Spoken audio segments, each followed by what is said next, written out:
В Абыйском Улусе торжественно открыли навигацию на Индигирке. За этот сезон предстоит доставить порядка 75 тысяч тонн грузов в Индигирскую группу районов. Срыв прошлой навигации на реке Индигирке привел к большим затратам. Однако, благодаря правительству были устранены катастрофические последствия недовоза. Чтобы избежать ошибок прошлого года, в поселке Белая гора прошло выездное совещание по вопросам навигации. Речь шла о плановых объемах завоза.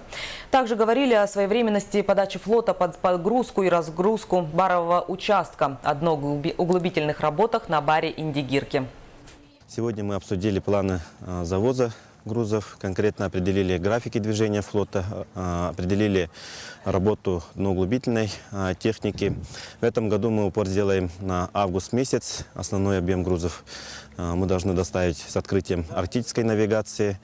И встречались с коллективами от Белогорского речного порта, с капитанами, с путейцами и определили конкретный план действий по доставке грузов в эту навигацию.